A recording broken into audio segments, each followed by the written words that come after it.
పెన్షన్ల విషయంలో లబ్ధిదారులకు ఇబ్బంది లేకుండా చూడాలని టీడీపీ నేతలు ఈసీని కోరారు. రాజకీయ లబ్ధి కోసం వైసీపీ ప్రయత్నిస్తోందని మండిపడ్డారు. రాజీనామాలు చేసిన వాలంటీర్లను తాము అధికారంలోకి రాగానే మళ్లీ విధుల్లోకి తీసుకుంటామని బొత్స కౌంటర్ ఇచ్చారు. ఇవాళ బయటపడింది. ఇవాళ రాష్ట్ర వ్యాప్తంగా వాలంటీర్లని వైసీపీ కార్యకర్తలుగా వాడుకున్నటువంటి ఈ ముఖ్యమంత్రి జగన్మోహన్ రెడ్డి ఈరోజు తన స్వార్థ రాజకీయాల కోసం ఈరోజు వాలంటీర్లతో ఫార్మాట్లు పంపించి ఫార్మాట్ల మీద సంతకాలు బలవంతంగా పెట్టించి రాజీనామాలు చేపించి ఇవాళ ఎన్నికల్లో వాడుకోవాలని చూస్తున్నటువంటి వ్యక్తి ఈ ముఖ్యమంత్రి జగన్మోహన్ రెడ్డి. ఇవాళ ఎలక్షన్ కమిషన్ చెప్పింది ఏంటి? పెన్షన్లు ఇవ్వద్దని చెప్పారు. మీరు వాలంటీర్లుగా కొనసాగొద్దని చెప్పలేదుగా. మీరు వాలంటీర్లుగా ఉండండి, అవసరమైనప్పుడు మీ సేవలు వాడుకుంటాం, పెన్షన్ల దగ్గరికి మీరు వెళ్ళొద్దని మాత్రమే చెప్పారు వాళ్ళు. ఎందుకని మీరు ఇవాళ ఈ వాలంటీర్లు అందరూ కూడా ఎందుకు మూకమ్మడిగా రాజీనామాలు చేపిస్తా ఉన్నారు? దీనికి సమాధానం ఎవరు చెప్తారు? ఎలక్షన్ కమిషన్ చెప్పినటువంటి దాన్నే వీళ్ళు ధిక్కరిస్తా ఉన్నారంటే రాజ్యాంగాన్ని ధిక్కరించడం ఇది, ఖచ్చితంగా ప్రజాస్వామ్యాన్ని ధిక్కరించడం ఇది. ఇవాళ జగన్మోహన్ రెడ్డి సృష్టించుకున్నటువంటి వ్యవస్థని మేము మొట్టమొదటి నుంచి ఈ వాలంటీర్ వ్యవస్థ, వైసీపీ ముసుగులో ఉన్నటువంటి కార్యకర్తల వ్యవస్థను మేము చెప్తా ఉన్నాం. ఈ ఎన్నికల్లో వృద్ధులు, వితంతువులు, వికలాంగులు తదితర సామాజిక పెన్షన్లు తీసుకునేటటువంటి పేదవాళ్ల మీద రాజకీయ కుట్ర కోణంతో ఆలోచన చేసి పెన్షన్లు ఆపి లబ్ధి పొందాలని చూస్తూ ఉన్నాడు. వారికి పెన్షన్లు ఆపిన విధానం చంద్రబాబు నాయుడు గారికి, తెలుగుదేశం పార్టీకి ఆపాదించే ప్రయత్నం స్వయంగా ముఖ్యమంత్రి చేస్తూ ఉన్నాడు. ఎన్నికల సభల్లో ఈరోజు కూడా మాట్లాడుతూ ఉన్నాడు, పెన్షన్లు ఈరోజు రాకపోవడానికి కారణం చంద్రబాబు నాయుడు గారని. బుద్ధుందా అని నేను అడుగుతా ఉన్నా.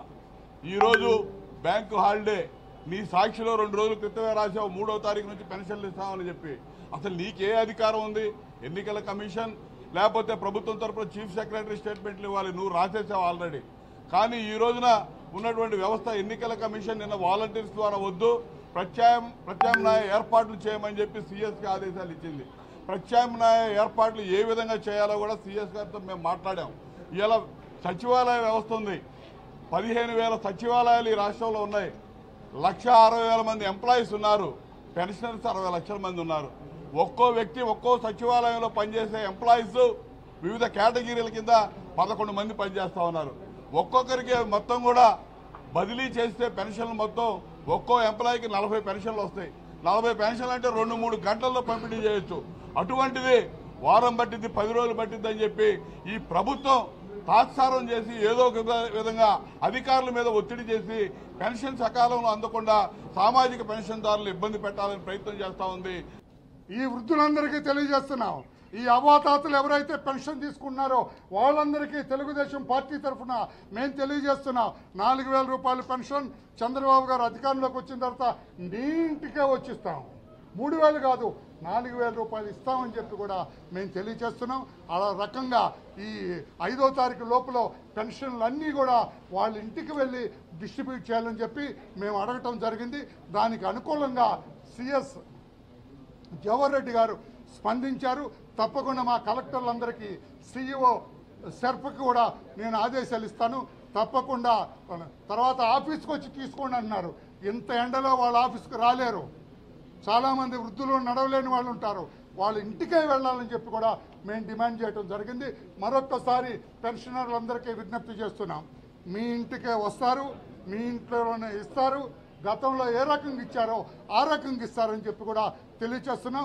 మీరు భయపడొద్దు, వైఎస్ఆర్ పార్టీ మాటలు నమ్మొద్దు, వాళ్ళ దుష్ప్రచారం నమ్మొద్దు, వాళ్ళ అబద్ధం మాటలు నమ్మొద్దు.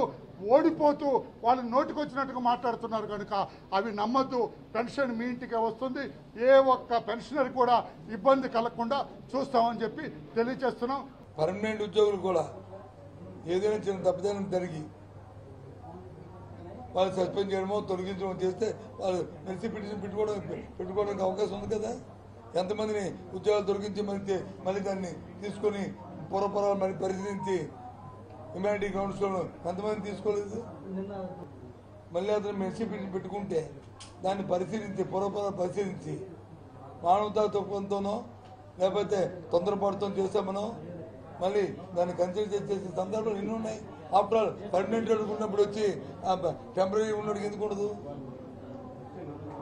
పర్మనెంట్ ఉన్నప్పుడు వచ్చి వాళ్ళు స్వచ్ఛత వాలంటరీగా పనిచేసేందుకు ఎందుకు ఉండదు? ఇది నేను నన్ను మానేశాను, ఇవాళ మళ్ళీ నాకు మళ్ళీ వచ్చింది, నా ఆలోచన మార్చుకున్నాను, నేను ప్రజాసేవ చేయదలుచుకున్నాను.